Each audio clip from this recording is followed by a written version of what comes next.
You know what that sound means? Time now for a look at the biggest news in entertainment. Blake Lively, again, attempting to dismiss the $400 million lawsuit. You've been following the Justin Baldoni, Blake Lively thing? Bro, Blake Lively, talk about ruining your reputation, and Ryan Reynolds. Yeah, they f***ed up. Ryan's trying to get out of it now. He's trying to get out of the lawsuit, and they're like, you were... All right, buckle up, because this story isn't just wild. It's like unraveling a bomb wired into an onion. Every layer more explosive than the last. See, Hollywood scandals don't just appear. They brew in silence. They simmer beneath the surface. And then they erupt. And when the names involved are Blake Lively, Ryan Reynolds, and Justin Baldoni, you know we're not just playing checkers. We're dealing with a chaotic chessboard on fire. This isn't just drama. It's precision-engineered chaos.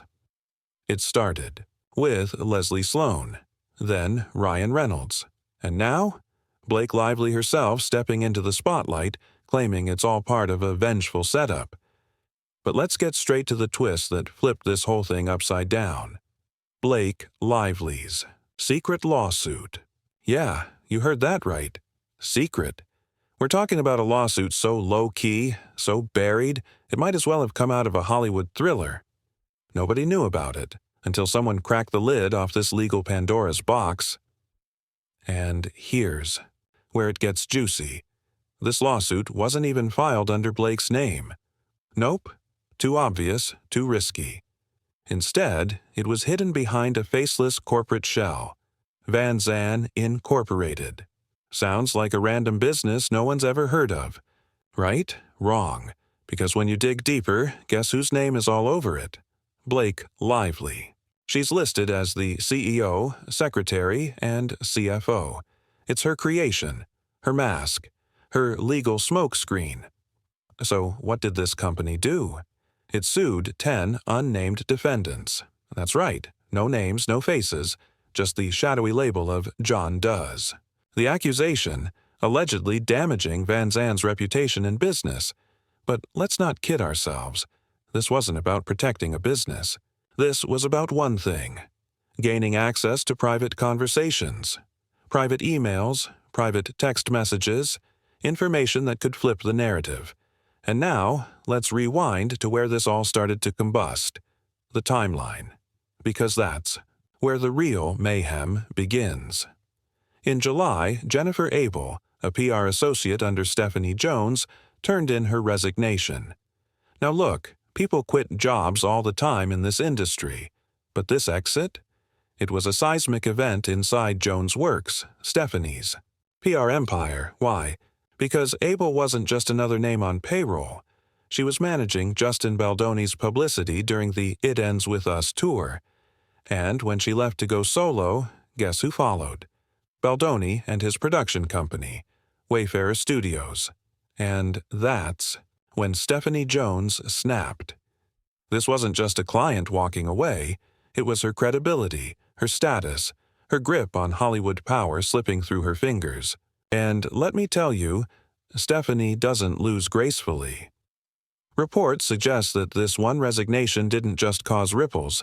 It triggered a full-blown chain reaction, a sequence of escalating power moves that would drag everyone, publicists, actors, producers, into a spiraling legal and PR nightmare.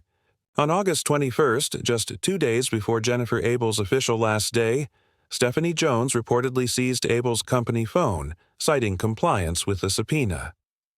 Now, hold up, this is where things take a seriously suspicious turn. Because, guess what? At that point, no lawsuit existed. No subpoena had been filed. Nothing. So what exactly was Jones complying with? According to Abel, this wasn't just some standard-issue work device. This was her personal phone, the one she had been using for years. Imagine that, being strong-armed into handing over your entire digital life under the guise of legal necessity. We're talking texts, photos, emails, your whole world, only to find out later there was no legal reason for it. It's not just shady. It's psychological warfare. Flash forward to September 27th. Bam, the lawsuit drops. Quietly filed, buried in vague legal language, almost like it was designed to stay invisible. The accusations? Ambiguous. The targets? nameless. The wording, so broad and cryptic it could have been scrawled in disappearing ink. It accused 10 unnamed people of vague wrongdoings like failing to act in the company's best interests and disclosing confidential information. But let's be real. This wasn't about corporate integrity. This was a Trojan horse, a placeholder, a backdoor into subpoena power, and oh, they used that power. Just 4 days after filing the lawsuit, Stephanie Jones sent a subpoena to herself. You heard that right. She literally subpoenaed her own actions, retroactively trying to justify snatching Abel's phone weeks earlier. It's like writing the plot of the crime after you've committed it. And the boldness of it all? It wasn't just damage control. It was an aggressive legal maneuver designed to weaponize the system, to gain dirt, to gain leverage, to dominate. The narrative, and the million-dollar question on everyone's mind: what subpoena was Jones claiming to follow back in August? There was no lawsuit until September. Nothing had been filed. So what was she pretending to comply with? Now, let's talk about the phone, because this device, it's become the Pandora's box of this whole scandal. Once in Jones's hands, the phone reportedly revealed a treasure trove of private messages between Abel, Justin Baldoni, and crisis PR expert Melissa Nathan. And when some of those texts started leaking to the press, they set the internet on fire. One explosive message from Nathan allegedly read, "We can bury anyone." Another reportedly laid out a detailed strategy to destroy Blake Lively's public image. On paper, that's your smoking gun. That's the kind of thing that makes headlines and flips a case. But, and this is a big but, the way these messages were obtained. It's messy, very messy, and legally murky. Baldoni's team has since argued that these texts were not only cherry-picked but intentionally edited to create a false narrative. In response, they dropped fuller versions of those conversations, ones that painted a very different picture. In that version, Baldoni and his team weren't scheming. They were responding, reacting to what they believed were underhanded moves by Lively's camp. It's classic Hollywood warfare, he said, she said. But the stakes? Oh, they're sky high. Millions of dollars, careers, reputations built over decades.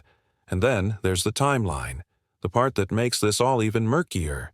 Because Lively's team reportedly had access to those very messages months before the lawsuit ever appeared. Baldoni's lawyer, Brian Friedman, isn't just raising eyebrows, he's raising alarms. He's asking if Lively's team saw those texts in August before any legal action existed, then wasn't the whole subpoena move just a formality? A thinly veiled attempt to justify evidence they already had? They're not just fighting a legal battle. They're playing a dangerous game of legal chess, with each move more calculated, more ruthless than the last. They're working backwards, trying to legitimize something that, let's be honest, they probably never had the right to do in the first place. And just so you get the full picture, let me read straight from this sham lawsuit. It says, and I quote, it accuses the 10 Jane Does of participating and possibly continuing to participate in efforts to harm the plaintiff, including by failing to act in plaintiff's best interests and taking actions for their personal benefit at plaintiff's expense. Yeah, super specific, right? Now, let's not gloss over Van Zandt Incorporated, that mysterious little LLC at the heart of this chaos. Public records show Van Zandt was set up in Delaware, which just so happens to be the go-to state for corporate secrecy. It's where shell companies go to vanish, where paper trails evaporate, where accountability goes to die. Officially, Van Zandt is listed as an entertainment company. But here's the kicker. Before filing this lawsuit, its only documented business activity was importing home goods, fabric, furniture, and doors. Yes, doors to Blake and Ryan's Westchester estate.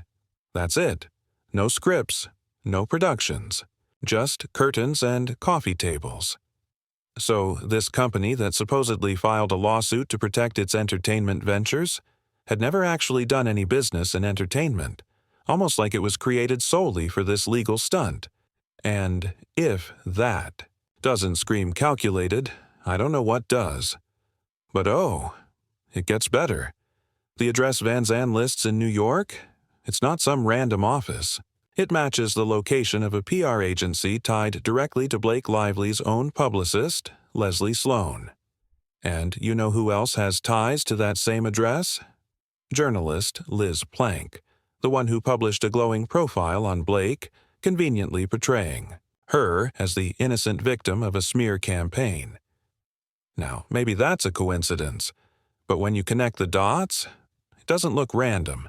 It looks like a coordinated media op. So now we've got Blake, Leslie Sloan, Liz Plank, the Van Zandt Show, company, all circling the same address, all connected to the same narrative. These are the facts. You connect them however you want. And let's not forget the role of the New York Times in this whole fiasco. Because where did the messages from Abel's phone first leak? Yup, the Times. Weeks before Lively ever filed her harassment complaint against Baldoni. And what did the Times do? They ran with it. Framed the texts as evidence of a malicious smear campaign against Lively. But here's where it gets wild. The timing. The leaks went public in October. The harassment claim wasn't filed until after, which strongly suggests that Blake's team was already collaborating with the media before any official legal action. This wasn't a reaction. It was a setup. Was this all part of a bigger strategy? A full-court press to control the narrative, paint Baldoni as the villain, and clear the runway for Lively's next move? And if so, who was running the show? Was it Blake herself? Ryan Reynolds pulling strings behind the scenes? Leslie Sloan orchestrating the PR blitz? Or was this a full-blown operation, with multiple players executing a calculated plan? What's absolutely clear? This isn't just some celebrity spat. This is warfare. A battle for control. Over reputation, over public opinion, over who survives in the cutthroat world of Hollywood. This is about who tells the story, and who gets erased from it. And while the public watches like it's the next Netflix limited series, one question hangs in the air. How far are they willing to go? And just when you think it's hit a boiling point, boom. Another twist. Baldoni is now suing the New York Times. And guess what? He might have a real case. He's going full Johnny Depp. Like, you think I'm going out like that? Think again. He's fighting not just for his name, but for every guy who's ever been blindsided by a weaponized narrative. But wait, it doesn't stop there. No. This tangled web, it only gets darker, because while the public was fixated on headlines and hashtags, behind the scenes, a way more calculated, sinister game was playing out. This wasn't just about lawsuits. This was about power moves, reputational warfare, and the audacity of Hollywood elites who thought they'd never get caught. Here's something barely anyone noticed at the time. The timing of Blake Lively's formal complaint to the California Civil Rights Department? It was filed just one day after the Van Zandt lawsuit was quietly dismissed. 1 day. So, after months of subpoenas, secret filings, and high-stakes leaks, they dropped the Van Zandt case and immediately filed a personal harassment complaint? That's not a coincidence. That's a pivot. A calculated shift in strategy, subpoenas, leaked texts, carefully orchestrated timing, and just like that, poof, the lawsuit that tied it all together was dropped, vanished, as if it had never existed in the first place. Why? Because the mission was already accomplished. The lawsuit wasn't meant to go the distance. It was a means to an end. They got what they came for: the messages, the leverage, the ammunition. The legal complaint? Just camouflage, a decoy, a smoke bomb tossed into the room so no one would notice the real play unfolding behind it. And once its purpose was served, they swept it under the rug like yesterday's headlines, counting on no one to flip the carpet back over. But here's the thing about brushing things under the rug. Eventually, the lump grows too big to ignore. And that's exactly what's happening now. Because enter Brian Freriedman, Justin Baldoni's legal bulldog. And it looks like he's not just barking, he's biting. Freriedman has made it crystal clear. He believes this entire charade is an outright abuse of process. And the more you zoom out, the more it starts to look like he's absolutely right.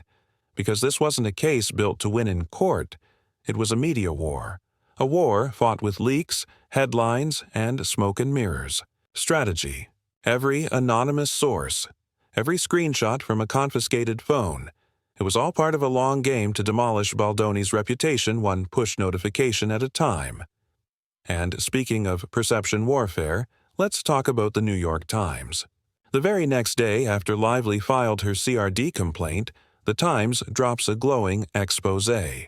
At first glance, it reads like journalistic gold, a hard-hitting report detailing an orchestrated smear campaign against Lively. But look a little closer, and things start to unravel. For starters, the entire article leaned heavily on text messages from Abel's confiscated phone, the same phone that was seized under highly questionable legal pretenses. And yet, there's no mention of the sketchy backstory, no acknowledgement of the shadow lawsuit, just a neatly packaged narrative that paints Baldoni as the evil mastermind, as if those texts had just floated down from the clouds, untouched by scandal or manipulation. Convenient, right? But make no mistake, this is the most explosive twist yet, the update that ties every chaotic thread together. Suddenly, you've got the Times, PR firms, high-stakes attorneys, all locked into the same scandalous spiderweb. And Freriedman, he's got to be grinning ear to ear. Because now it's not just he said, she said. It's he said, they published, and we have proof. And you know what? All of this, every last move, could have been avoided if they had just listened when people said, drop the act. But no, they doubled down. Because this was never just about burning Baldoni. No, this was about building a fortress around Blake Lively, a narrative so airtight that even a whisper of criticism couldn't break through. Look at the timing. The fake lawsuit, the subpoenas, the conveniently filed CRD complaint, the media blitz. It's a symphony. Each move a carefully timed note, in a larger orchestral assault.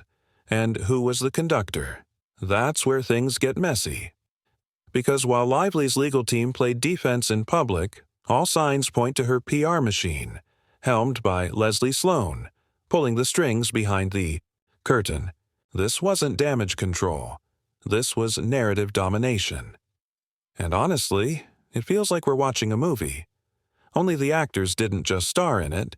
They co-wrote the script, edited the footage, and built the set. Which brings us to Blake's role in all of this. You don't just accidentally become the center of a coordinated PR war. This isn't a plot twist, it's a strategy. And let's not forget, Leslie Sloan isn't just some publicist. She has a reputation, a history, one that's about to become very, very relevant.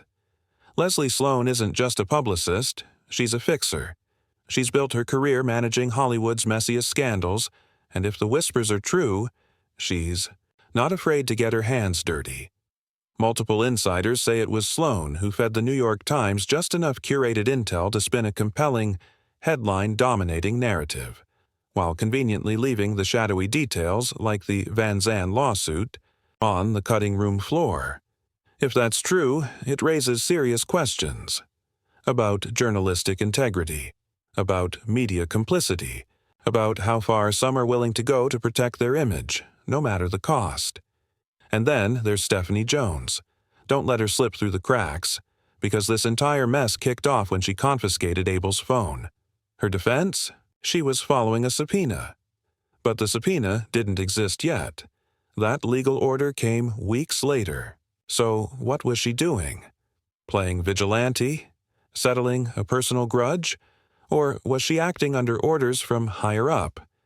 Some speculate she was motivated by revenge against a former employee. That, at least, would be human. But Blake, her motivation, maybe pure ego, a refusal to accept even a whisper of bad press. And then there's Ryan Reynolds, Hollywood's favorite wisecracking golden boy. But look closer. The Van Zandt LLC traced back to him. Connections to Liz Plank's office? Also tied to him.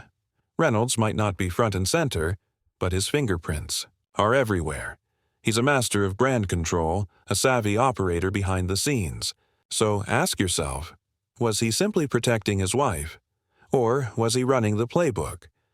Because while Blake and Ryan were building a fortress, Justin Baldoni was being systematically dismantled in real time. Reputation, career, credibility, all torched.